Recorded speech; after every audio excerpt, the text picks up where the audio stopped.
Hipertensi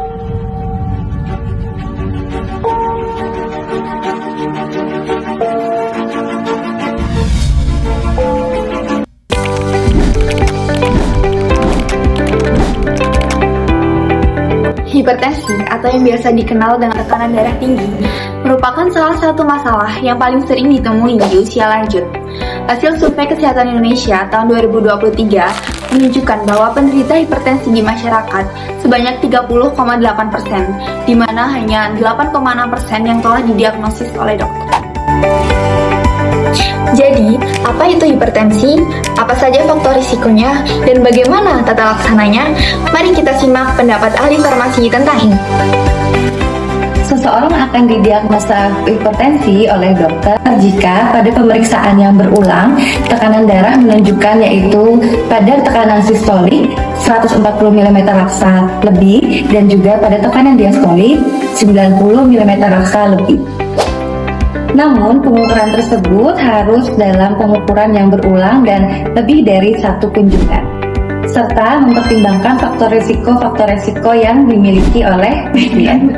Pada kondisi hipertensi, beban jantung seseorang akan bekerja lebih berat dan juga tekanan pembuluh darah akan meningkat.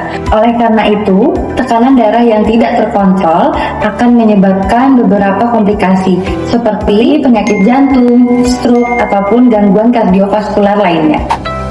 Beberapa masyarakat menyebut hipertensi merupakan penyakit yang silent killer.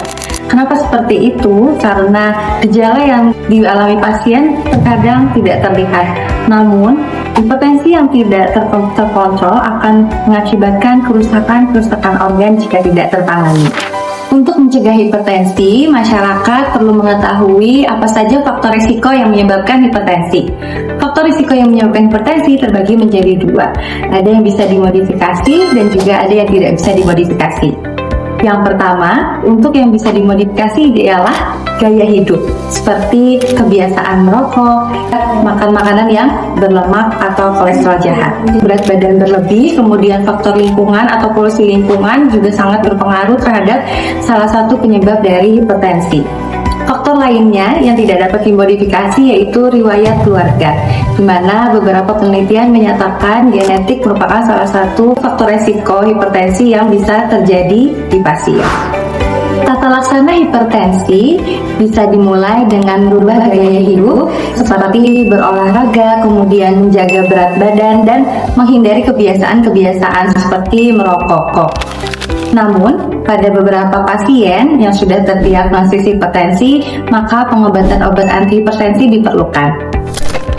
Jika Anda mengalami peningkatan tekanan darah saat pemeriksaan mandiri, segera lakukan pemeriksaan di dokter untuk memastikan apakah Anda mengalami hipertensi atau tidak. Diagnosis lebih awal akan mempercepat tata laksana untuk mengontrol tekanan darah Anda.